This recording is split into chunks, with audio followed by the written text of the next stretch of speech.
और आइए बात करते हैं कुदरत के वाटर अटैक की, जल प्रहार की हम बात कर रहे हैं। आफत मूसलाधार है ये। मैदान से लेकर पहाड़ तक बारिश ने तबाही मचा रखी है। हम आपको दिखाते हैं तस्वीरें। देश के अलग अलग राज्यों की आप तस्वीरें देखेंगे, जिसमें महाराष्ट्र, असम, गुजरात, यहाँ पर तो बाढ़ का विकराल रूप देखने को मिल रहा है। कर्नाटक में भी पहाड़ से गिरने वाला पानी लोगों के लिए खतरा बना हुआ है। जम्मू कश्मीर, हिमाचल प्रदेश और उत्तराखंड जैसे पहाड़ी राज्यों में आसमान से बरस रही आफत ने तबाही मचा रखी है। पहाड़ों में हो रही बारिश का असर मैदानी इलाकों में देखा जा सकता है। यूपी की नदियों का जलस्तर बढ़ा हुआ है। कई इलाकों में बाढ़ जैसी स्थिति बनी हुई है। कई इलाकों में हो रही बारिश के कारण शहरों में पानी भर गया है।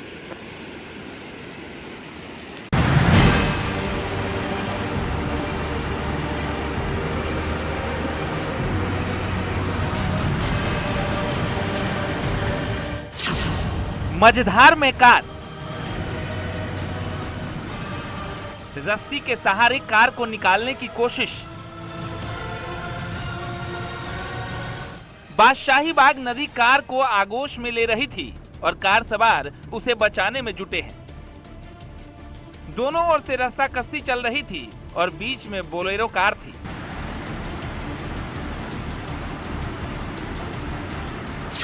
ये तस्वीर सहारनपुर की है। शिवालिक की पहाड़ियों पर हो रही बारिश की वजह से बादशाही बाग नदी में बाढ़ आ गई। जब पानी कम था तो कार ड्राइवर ने नदी पार करने की कोशिश की, लेकिन पानी का बहाव तेजी से बढ़ गया और बोलेरो पानी में फंस गई। कार को बचाने के लिए बहुत कोशिश हुई, लेकिन बादशाही बाग नदी की धार के आगे किसी का जोर नहीं चला और कार पानी में बह गई। कार विकास नगर से फैजाबाद जा रही थी। जब कार बादशाही बाग नदी के पास पहुंची तो कार चालक ने एक बुजुर्ग महिला को लिफ्ट दिया और कम पानी होने की वजह से नदी को पार करने की कोशिश की, लेकिन पानी की तेज धार ने उसे अपनी चपेट में ले लिया। संयोग ठीक था कि सभी कार सवारों ने कूदकर अपनी जान बचा ली।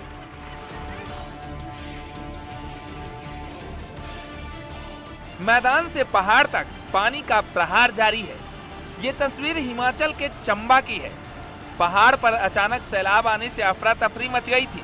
40 से 50 बकरियां सैलाब में बह गई। हिमाचल में बारिश से 49 सड़कें बंद हो गई। 13 से ज्यादा बिजली के ट्रांसफार्मर बह गए।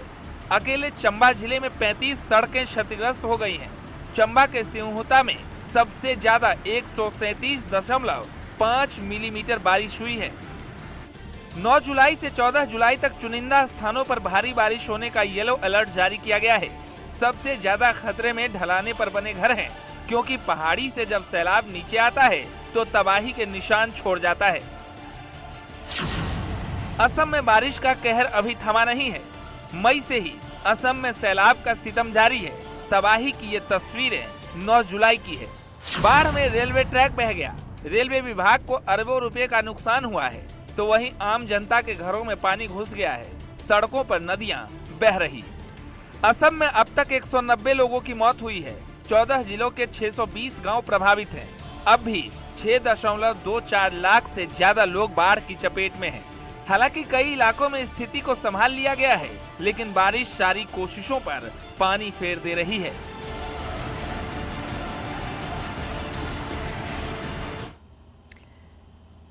तो देखा आपने कि देश के कई हिस्सों में बारिश बेहिसाब तबाही ला रही है। कई इलाके डेंजर जोन में हैं, जिसकी वजह से मकान पानी के तिनके में बहता हुआ नजर आ रहा है। कई नदियां खतरे के निशान से ऊपर बह रही हैं।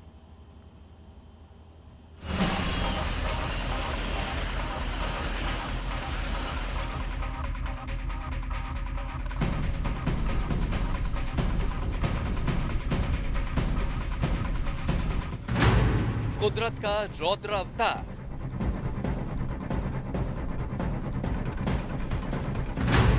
सैलाब से तबाही बेहिसाब।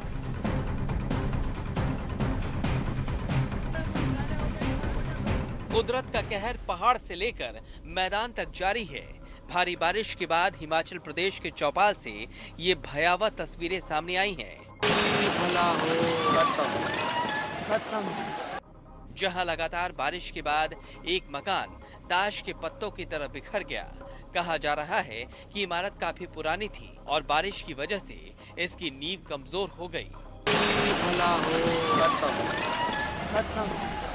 भारी बारिश के बाद इमारत तिनके की तरह बिखर गई। बिल्डिंग के गिरते ही वहां चारों तरफ धूल का गुबार उठने लगा और आसपास के लोगों में अफरा तफरी मच गई। हालांकि बताया जा रहा है कि हादसे की आशंका को देखते हुए पहले ही इस इमारत को खाली करा लिया गया था।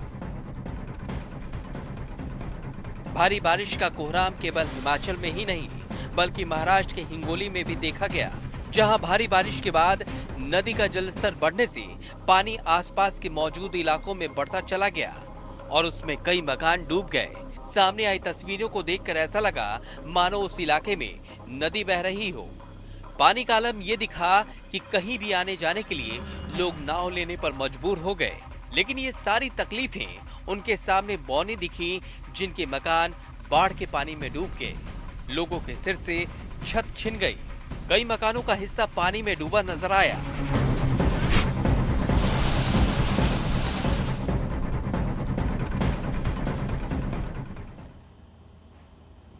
तो देखिए, लगातार हो रही बारिश के कारण उत्तराखंड में जिंदगी पर संकट का बादल मंडरा रहा है। उत्तरकाशी, देहरादून, कोटद्वार, हरिद्वार, बागेश्वर, जोशीमठ और चमोली बारिश ने यहां आफत मचा रखी है। यहां आपको बताएं कि यमुनोत्री धाम के पास यमुना नदी उफान पर है, तो हरिद्वार में गंगा खतरे के निशान को पार कर रही है। बारिश के कारण कई सड़कें बंद हैं, कई गांवों में पानी घुस चुका है। चारों ओर मानो त्राहिमाम मचा है।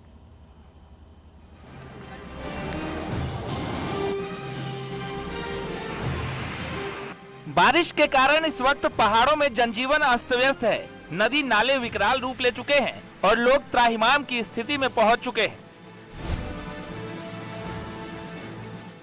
उत्तरकाशी में लगातार हो रही बारिश के बाद यमुनोत्री धाम के पास यमुना नदी उफान पर है। यमुना नदी यहां यमुना मंदिर के किनारों को छूकर बह रही है और नदी के तेज बहाव से यमुनोत्री धाम और पुल को भी खतरा पैदा हो गया है।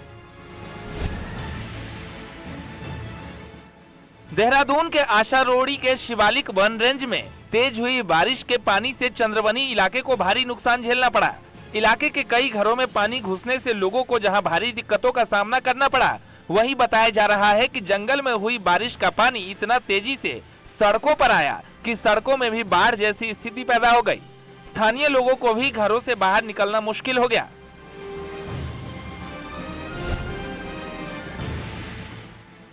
कोटद्वार में सुखरो नदी में अचानक आए बहाव में 2 युवक नदी के बीच फंस गए, जिसके बाद मौके पर पहुंची एसडीआरएफ की टीम ने दोनों युवकों का रेस्क्यू किया। दोनों युवक यूपी के नजीबाबाद के रहने वाले हैं, जो कोटद्वार में पेंटर का काम किया करते हैं। कोटद्वार में 3 बार तबाही मचा चुका पनियाली गदेरा एक बार फिर उफान पर है, जिससे लोगों में दहशत बनी हुई है। लोग अपने घरों से बाहर निकल गए हैं और गदेरे के पानी कम होने का इंतजार कर रहे हैं।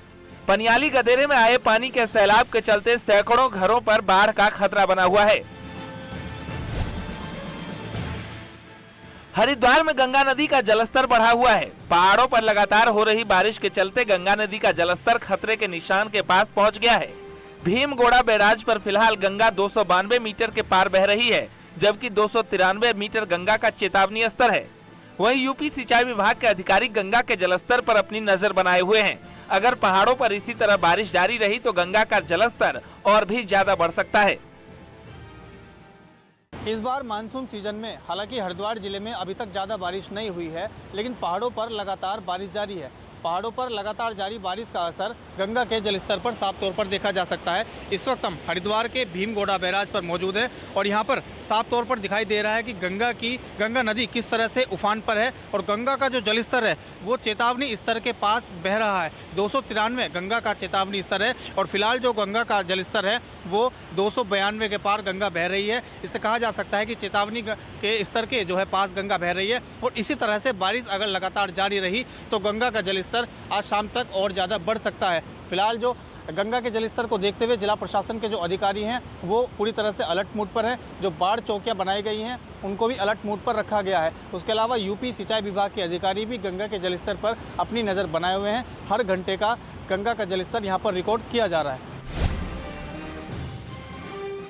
बागेश्वर के मुनार में भारी बारिश के बाद जबरदस्त तबाही हुई है और पूरा इलाका पूरी तरह से बर्बाद हो गया है। कई किलोमीटर तक रोड बह गई है और कई किलोमीटर तक सड़क पर मलबा और भारी बोल्डर नजर आ रहे हैं। बारिश के बाद मची तबाही में कई दुकानों और घरों में भी मलबा घुस गया है, जिसके बाद से ग्रामीण दहशत में है। काफ़ी नुकसान हुआ सर, मकानों को बहुत खतरा है और काफ़ी मलबा आया है। अभी विधायक जी आए हुए हैं, विधायक जी निरीक्षण करते हैं और हो सके तो आगे इसकी वो किया जाए। पहाड़ों में बारिश के बाद कई सड़कें बंद हो गई है। बद्रीनाथ हाईवे भी कई जगह लगातार बंद हो रहा है। बद्रीनाथ धाम से जोशीमठ की तरफ लौट रहे श्रद्धालु रोड बंद होने की वजह से फंस गए। कई जगह भूस्खलन हो गया और खचड़ा नाला उफान पर आने से यात्री पूरी तरह फंस गए, जिसके बाद एसडीआरएफ की टीम मौके पर पहुंची और लोगों को सुरक्षित वैकल्पिक रास्तों से निकाला, जिसमें एसडीआरएफ जवान जान हथेली पर रखकर मदद करते रहे।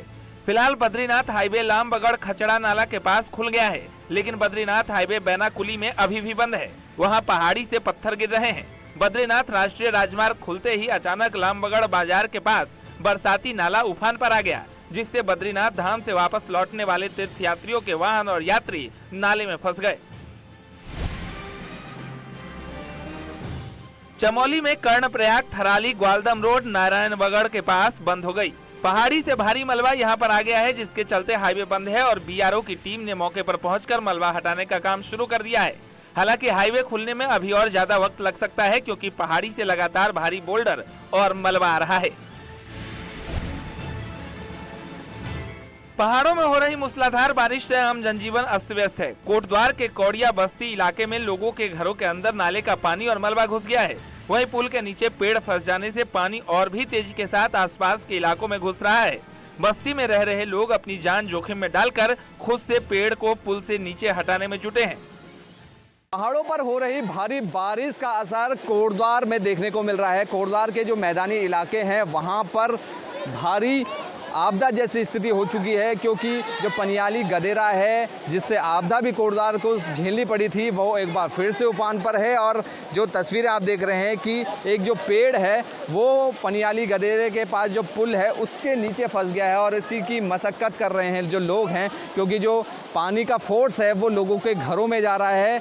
और ये पुल के नीचे एक बड़ा पेड़ फंस गया था, जिसके बाद जो लोग हैं वो काफ़ी परेशान हैं और ख़ुद उन्होंने अब इस पेड़ को हटाने की कोशिश कर रहे हैं। इसके अलावा जो कई सारे सैकड़ों की तादाद में जो लोगों के मकान हैं वहाँ पर भी आपदा जैसी स्थिति बनी हुई है। लोगों के घरों में 3-3 फुट तक पानी घुस चुका है। आप देख सकते हैं कि किस तरीके से जो लोग हैं वो यहाँ पर रह रहे हैं।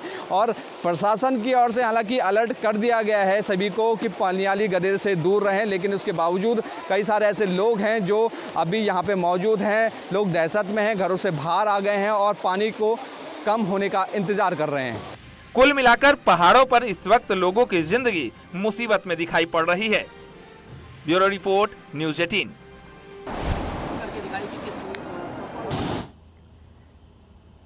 तो मॉनसून अभी शुरू ही हुआ है, बारिश ने हाल बेहाल कर दिया है।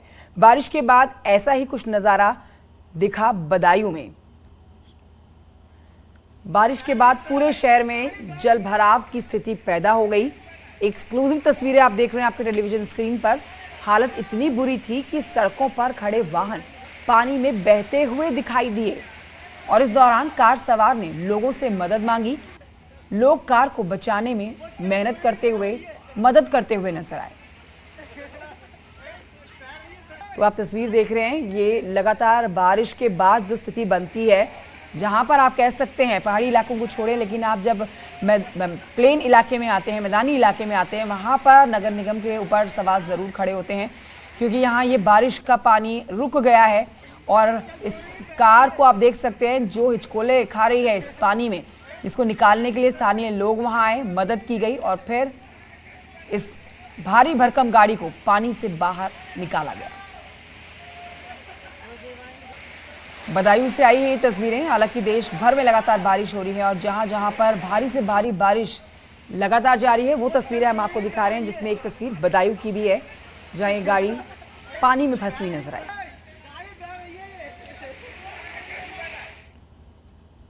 और आइए इस वक्त की बड़ी खबर आपको बताते हैं। प्रयागराज से बड़ी खबर आ रही है। समाजवादी पार्टी के विधायक के निर्वाचन को चुनौती मिली है।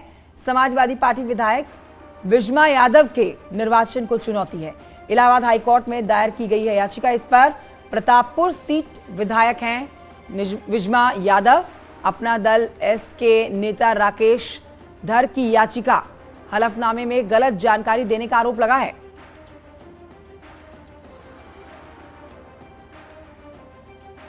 तो बड़ी खबर आपको बता रहे हैं प्रयागराज से। बड़ी खबर, समाजवादी पार्टी विधायक के निर्वाचन को चुनौती दी गई है।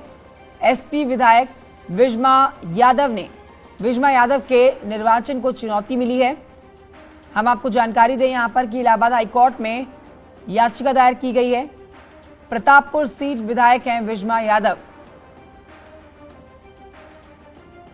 और अपना दल एस के नेता राकेश धर की याचिका, हलफनामे में गलत जानकारी देने का आरोप लगा है।